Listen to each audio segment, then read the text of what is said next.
तो hello students, आज हम लोग डिस्कस करेंगे triangle chapter standard 10 CBSE board के थ्योरम 6.5 का एसएएस क्राइटेरिया को हम लोग यहाँ समझेंगे। देखिए एसएएस क्राइटेरिया क्या है, ये इस थ्योरम को पढ़ने के बाद समझ में आपको आ जाएगा कि एसएएस क्राइटेरिया क्या होता है। यहाँ लिखा हुआ है कि one angle of a triangle is equal to one angle of other triangle. तो पहले यहाँ बात आते हैं कि अगर हमारा दो ट्रायंगल है, सपोज कीजिए एक ट्रायंगल ये हुआ और एक ट्रायंगल को थोड़ा बड़ा बना देते हैं।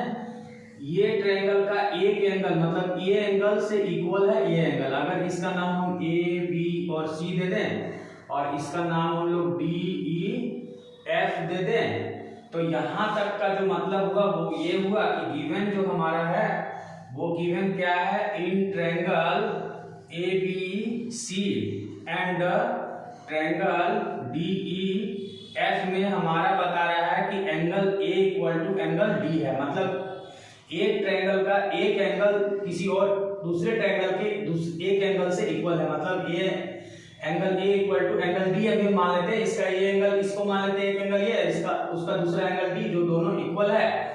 और अब आगे जो लिखा हुआ है and sides including these angles are proportional. तो साइड्स इंक्लूडिंग दीज एंगल क्या है, देखिए ये एंगल का साइड्स जो है वो ए बी होगा, जो इस एंगल को बनाने वाला है ए सी, यानी ए बी और ए सी, और इस एंगल को बनाने वाला जो साइड्स है वो डी ई है और डी एफ। तो इनका जो रेशियो है वो भी प्रोपोर्शनल है, यानी प्रोपोर्शनल है। दैट मींस इंक्लूडिंग, मतलब यहाँ पे जो लिखा है यहाँ पे जो लिखा है कि sides including these angles are proportional. तो यहाँ पर क्या हो जाएगा, ए बी अपॉन में ये एंगल का इंक्लूडिंग साइड क्या होगा ए बी, और यहाँ हो जाएगा अपॉन में D E equal to A C upon में डी एफ। तो ये दिया हुआ है, इतना दिया हुआ है। तो हम लोग को क्या प्रूफ करके दिखाना है, तो अब लिखा है then the triangle are similar. तो हम लोग को प्रूफ करना है टू प्रूव दैट, क्या प्रूफ करना है कि triangle A B C similar triangle D E F. तो ये हम लोग को प्रूफ करना है। तो इसके लिए हम लोग क्या करेंगे, तो सबसे पहले थोड़ा सा हम लोग कंस्ट्रक्शन करते हैं, और कंस्ट्रक्शन में हम लोग ये करेंगे कि हम लोग ए बी इक्वल टू हम लोग डी पी मान लेते हैं और यहां पर कट कर लेंगे, यानी cut A B equal to D P and A C equal to D Q. और फिर हम लोग क्या करेंगे, पी और क्यू को ज्वाइन कर देंगे, यानी यहां हम लोग लिख देते हैं ज्वाइन पी एंड क्यू। तो देखिए ए बी के इक्वल हम लोग डी पी मान लेते हैं और ए सी के इक्वल डी पी को डी क्यू कट कर लेते हैं और फिर इसको हम लोग ज्वाइन कर देते हैं। यहां तक कंप्लीट हो गया स्टूडेंट्स। अब हम लोग इसके आगे क्या करेंगे, अब इसको हम लोग को प्रूफ करना है। तो प्रूफ करने के लिए जो भी है आप देख लो, इसको पॉज करके आप नोट कर सकते हो। तो अब बढ़ते हैं इसके आगे के सीक्वेंस में। अब देखिए हम लोग को प्रूफ करना है, तो प्रूफ करने के लिए हम लोग क्या करेंगे, यहां हम लोग प्रूफ लिखते हैं। तो प्रूफ में P R O double F proof का स्पेलिंग होता है, तो ये इस तरह से लिखा जाएगा। प्रूफ करने के लिए हम लोग क्या करेंगे कि यहां पर हम लोग इन ट्रायंगल ए बी सी और हम लोग लेते हैं in triangle A B C and हम लोग लेते हैं ट्रायंगल डी ई एफ। तो जब ए बी सी और डी ई एफ लेते हैं तो हम लोग क्या प्रूफ किए थे कि ए बी अपॉन में क्या प्रूफ किए थे, D E equal to A C upon में डी एफ, जो कि ये हम लोग का क्या था, गिवन था। अब चूंकि देखिए ए बी बराबर हम लोग का डी पी है, तो यहां हम लोग डी पी लिख देंगे और डी ई लिख देंगे। इक्वल टू ए सी के बराबर क्या था, डी क्यू है, तो हम लोग डी क्यू लिख देंगे और अपॉन में डी एफ लिख देंगे। तो ये कहां से आया, चूंकि ए बी इक्वल टू हम लोग डी पी माने थे कंस्ट्रक्शन से और ए सी इक्वल टू हम लोग डी क्यू माने थे, ये आपका कंस्ट्रक्शन से हम लोग लिए थे। तो वही कंस्ट्रक्शन से हम लोग यहाँ पे यूज करेंगे बाय कंस्ट्रक्शन। अब जब हम लोग ऐसा लिखते हैं dp पी अपॉन में डीई, डीई है और यहाँ पे क्या है डी क्यू अपॉन में डी एफ है। तो हम लोग ना इसको थोड़ा सा अपोजिट कर देते हैं, ऐसे कर देते हैं डीई अपॉन में डीपी कर देते हैं और इक्वल टू डी, यहां पर हम लोग कर देते हैं, यहां पर डी एफ है तो डी एफ अपॉन में डी क्यू कर लेते हैं। अब इसमें हम लोग क्या करेंगे, सबट्रैक्टिंग ऑन बोथ साइड कर देते हैं, सबट्रैक्टिंग वन बोथ साइड। तो जब सबट्रैक्टिंग वन बोथ साइड करेंगे तो क्या हो जाएगा, DE by DP minus one equal to D F by D Q minus one.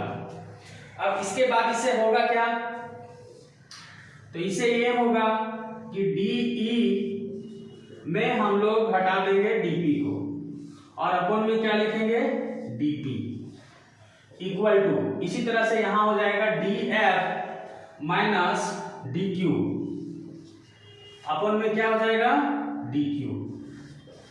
तो अब देखो डीई में जब डीपी सब्ट्रैक्ट होगा तो क्या बचेगा, पीई बच जाएगा।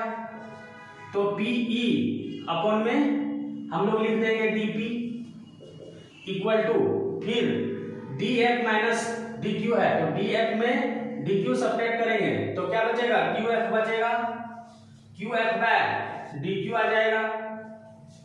अब इसको हम लोग क्या करते हैं, थोड़ा सा यहां लिखते हैं, इसको यहां लिखते हैं, इसको अपोजिट करके यानी डीपी अपन में हम लोग का हो जाएगा पीई और इक्वल टू इधर हो जाएगा डीक्यू अपन में क्यूएफ। तो ये क्या हुआ, ये थेल्स थ्योरम का हमारा आ गया कि अगर यदि मान लीजिए थेल्स थ्योरम क्या बोला था कि अगर हमारा दो साइड्स का रेशियो, मतलब थेल्स थ्योरम ये बोला था कि अगर हमारा डीपी अपन में पीई हो रहा है और डीक्यू अपन में क्यूएफ हो रहा है तो ये जो लाइन होगा वो पैरेलल हो जाएगा। ये कन्वर्स ऑफ थेल्स थ्योरम है। कन्वर्स ऑफ थेल्स थ्योरम क्या था, पहले तो थेल्स थ्योरम ये बोलता था कि अगर कोई लाइन हमारा दो साइड्स को इंटरसेक्ट कर रहा हो सेम रेशियो में तो ये लाइन जो है थर्ड साइड का पैरेलल हो जाएगा। और कन्वर्स ऑफ थेल्स थ्योरम क्या बोला था, कन्वर्स ऑफ थेल्स थ्योरम बोला था कि अगर एक ट्रायंगल है उसका दो साइड्स का रेशियो सेम हो तो जो लाइन हमारा उसको इंटरसेक्ट कर रहा है वो लाइन पैरेलल हो जाएगा। तो ये जो हमारा आया यहाँ पे वो आया कन्वर्स ऑफ थेल्स थ्योरम। तो यहाँ हम लोग इसको पढ़ चुके हैं। तो कन्वर्स ऑफ थेल्स थ्योरम के according, converse of Thales theorem के अकॉर्डिंग क्या हो जाएगा, ये हमारा PQ पैरेलल हो जाएगा किसका, EF का। अब ये लाइन अगर DP बाय PE और DQ बाय QF हम लोगों ने प्रूफ कर लिया तो दैट मींस PE PQ और EF पैरेलल हो गया। इसका मतलब क्या हुआ कि ये लाइन तो ट्रांसवर्सल है, तो हम लोग क्लास 9 में पढ़े थे कि अगर दो लाइन अगर भी पैरेलल हो तो हमारा कॉरस्पॉन्डिंग एंगल इक्वल हो जाएगा। इसका मतलब क्या हुआ कि हमारा एंगल P जो है सो एंगल E के इक्वल हो जाएगा और एंगल Q जो है वो हमारा F के इक्वल हो जाएगा। तो अभी हम लोग इसको एक इक्वेशन बना के छोड़ देंगे और ये काफी इंपॉर्टेंट है। अब यहां के बाद हम लोग को क्या करना है कि ये ट्रायंगल और ये ट्रायंगल को कॉन्ग्रुएंट प्रूफ करना है। तो उससे क्या होगा कि ये एंगल इसके इक्वल कर लेंगे और ये एंगल इसके इक्वल कर लेंगे और अभी अभी हमने ये दोनों एंगल को इक्वल किया तो ये भी एंगल आपस में और ये एंगल इक्वल हो जाएगा और ये तो इक्वल था ही, ऑलरेडी दिया हुआ था। तो इस तरह से क्या होगा, ये दोनों एंगल हमारा ए सिमिलरिटी क्राइटेरिया को पकड़ेगा और सिमिलर हो जाएगा, काफी इजी है। तो अब हम लोग क्या करेंगे, यहां से एक बार आप देख लो, नोट कर लो इसे। अब हम लोग क्या करेंगे, इसके बाद हम लोग आएंगे यहां पे इस ट्रायंगल को और इस ट्रायंगल को कॉन्ग्रुएंट प्रूफ करते हैं। तो अब आते हैं in triangle ABC and triangle, थोड़ा यहां स्पेस नहीं है तो थोड़ा दूर से लिख लेते हैं, and triangle ABC and triangle DPQ में आ गया। तो ये ट्रायंगल दोनों में क्या हम लोग देखते हैं कि भैया AB के बराबर तो हम DP कंस्ट्रक्शन में प्रूफ किए ही थे, अभी कंस्ट्रक्शन में लिए थे, और AC के बराबर हम लोग DQ लिए थे। ये दोनों जो रूल है बैक कंस्ट्रक्शन से आपका आया, ये कंस्ट्रक्शन से हमारा आ गया। और ये जो A इक्वल टू D ये हमारा तो बपोती है, यानी दिया हुआ था पहले से, ये गिवन है। अब क्या हुआ, ये दोनों जो है SAS ट्रायंगल से क्या हो गया, SAS क्राइटेरिया से बाय SAS क्राइटेरिया से क्या हुआ, ये जो ट्रायंगल है यानी ABC वो कॉन्ग्रुएंट हो जा रहा है DPQ का।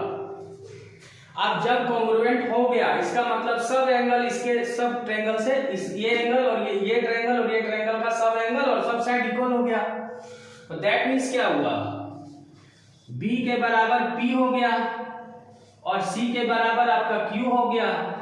ये इक्वेशन नंबर 2 ले लेते हैं और देखो यहाँ पर P के बराबर ये है और Q के बराबर F है। तो इसका मतलब क्या हुआ, अब ये दोनों में हम लोग देखो यहाँ पे B, यहाँ P और Q सेम है, यहाँ भी P और Q सेम है, तो P के बराबर E है और P के बराबर भी B है। तो इसका मतलब B और E हमारा सेम हो जाएगा। तो अब हम सबसे लास्ट में ऊपर में लिख देते हैं कि फ्रॉम इक्वेशन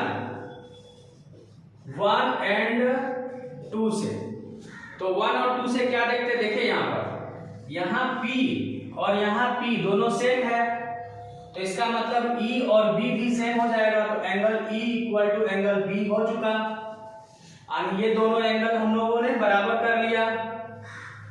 अब देखो यहाँ पर Q के बराबर यहाँ भी Q है और यहाँ भी Q है, ये दोनों मैच कर गया, इसका मतलब F और C भी हमारा बराबर हो जाएगा। तो इसका मतलब F बराबर एंगल C, और ये तो हम लोग का दिया हुआ था A इक्वल टू D। ठीक है, अगर इसका हम लोग पहले लिख रहे हैं इस ट्रायंगल वाले को, तो यहाँ D लिखेंगे और यहाँ A लिख देंगे। तो दो एंगल जब इक्वल कर लेते हैं ना, तो AA सिमिलरिटी तो हो ही गया ना, तीसरा का हमको जरूरत भी नहीं पड़ता है, बट हम लिख दिए बाय AA सिमिलरिटी क्राइटेरिया से क्या होगा, सिमिलरिटी क्राइटेरिया से आपका ये जो ट्रायंगल है ABC वो सिमिलर हो गया DEF का। तो इस तरह से क्या हुआ स्टूडेंट्स, ये हमारा प्रूफ हो गया। तो इसके बाद हम लोग इसके नेक्स्ट थ्योरम को सॉल्व करेंगे। तो मिलते हैं नए वीडियो में इसके नए थ्योरम के साथ में, तब तक मेरे चैनल में बने रहें।